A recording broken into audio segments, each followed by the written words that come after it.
अहमदनगर जिल्हा मध्यवर्ती सरकारी बँकेच्या 27 जून रोजी होणाऱ्या सार्वत्रिक निवडणुकीने राजकीय वातावरण तापले आहे।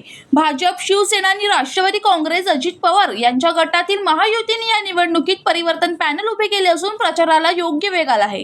भाजप प्रदेशाध्यक्ष रवींद्र चव्हाण यांनी मतदाराशी संवाद साधत परिवर्तन पॅनलच्या उमेदवारांना छत्री या निवडणूक चिन्हासमोरील चिन्हावर शिक्का मारून विक्रमी मतांनी विजय करण्याचे आवाहन केले।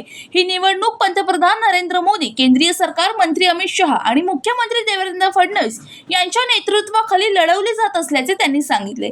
सरकार क्षेत्र अधिक सक्षम, पारदर्शक आणि शेतकरी केंद्रीय करण्यासाठी महायुतीचे नेतृत्व आवश्यक असल्याचा दावा चव्हाण यांनी केला। ठाणे पालघर जिल्हा मध्यवर्ती बँकेची सार्वत्रिक जी निवडणूक आहे ती निवडणूक 27 तारखेला होणार आहे। भारतीय जनता पार्टी, शिवसेना आणि अजितदादा राष्ट्रवादी गट अशा महायुतीमध्ये या ठिकाणी परिवर्तन पॅनल उभा आहे आणि परिवर्तन पॅनलची निशाणी आहे छत्री। त्यामुळे छत्री या निशाणी समोर आपल्याला शिक्का मारणं हे अत्यंत गरजेचं आहे। देशाचे पंतप्रधान नरेंद्र मोदीजी यांच्या नेतृत्वामध्ये व देशाचे गृहमंत्री व सहकार मंत्री आदरणीय अमित भाई यांच्या सांगण्यावरून आणि आदरणीय देवेंद्रजी यांच्या नेतृत्वामध्ये या निवडणुका होतात। अमित भाई नेहमी सांगण्याचा प्रयत्न करतात, प्रत्येक सहकार क्षेत्रामधील असणाऱ्या प्रत्येक क्षेत्रावरती भारतीय जनता पार्टी आणि एनडीए याचंच त्या ठिकाणी वर्चस्व असणं अत्यंत गरजेचं आहे। कारण की या सगळ्या क्षेत्रांमध्ये मोठ्या प्रमाणामध्ये पारदर्शकता येणं अत्यंत गरजेचं आहे। केंद्र आणि राज्याच्या असणाऱ्या प्रत्येक शेती असेल किंवा विविध योजना ज्या आहेत त्या योजनांचे लाभार्थी आणि लाभार्थ्यांना मिळणारं जे अनुदान आहे ते याच बँकांच्या माध्यमातून खालीपर्यंत त्याच प्रत्येक व्यक्तीपर्यंत पोहोचवण्यासाठी जी डीबीटी सिस्टीम लागते ही याच बँकांच्या माध्यमातून जात असते।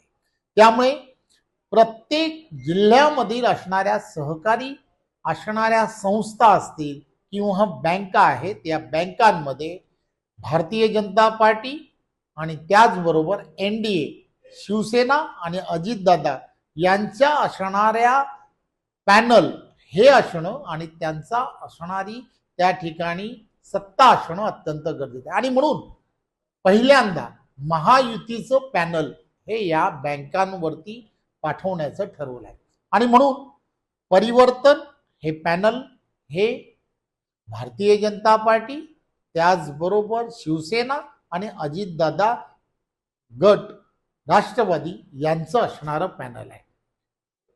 त्यांची निशाणी छत्री आहे। याचे विविध जे उमेदवार उभे आहेत ते कोण आहेत तर हाऊसिंग मध्ये यामध्ये सीताराम राणे हे उमेदवार आहेत। त्याचबरोबर पतसंस्था ज्या आहेत त्या पतसंस्थांमध्ये प्रभू पाटील हे उमेदवार आहेत। महिला मतदारसंघामध्ये दीपाली पाटील आणि सुवर्णा पावसे या उमेदवार आहेत। अनुसूचित जाती जमाती या मतदारसंघामधून पांडुरंग बरोरा हे उमेदवार आहेत। इतर मागासवर्गीय वर्ग याचा अर्थ ओबीसी मध्ये हार्दिक राऊत हे उमेदवार आहेत। भटक्या विमुक्त जमाती यामध्ये राजेंद्र घोलप हे उमेदवार आहेत। विविध कार्यकारी संस्था ज्या आहेत त्यामध्ये जव्हारमध्ये ज्योती पाटेकर या उमेदवार आहेत। पालघर या मतदारसंघामधून अनिल गावण हे उमेदवार आहेत। शहापूर या मतदारसंघामधून विद्याताई वेखंडे या उमेदवार आहेत। विक्रमगड या मतदारसंघामधून संदीप पावडे हे उमेदवार आहेत। या 11 उमेदवारांना आपण सर्वांनी त्यांच्या समोर छत्री ही त्यांची निशाणी आहे आणि छत्रीच्या समोर आपण प्रत्येकाने शिक्का मारून त्यांना प्रचंड बहुमताने जिंकून देणं हे अत्यंत गरजेचं आहे।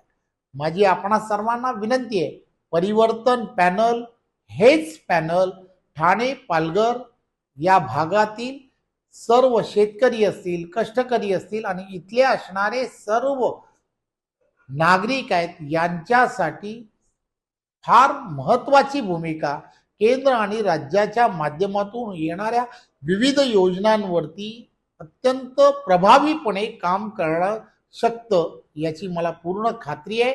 त्यामुळे आपण सर्वांनी विश्वास ठेवावा आणि परिवर्तन पॅनल हे प्रचंड बहुमताने जिंकून द्यावे. त्यामुळे ठाणे पालघर जिल्हा बँकेच्या या निवडणुकीकडे केवळ सरकार क्षेत्रच नव्हे तर राज्यातील राजकीय वर्तुळाचेही लक्ष लागले आहे. राहुल कांबळे, जनशक्ती कल्याण.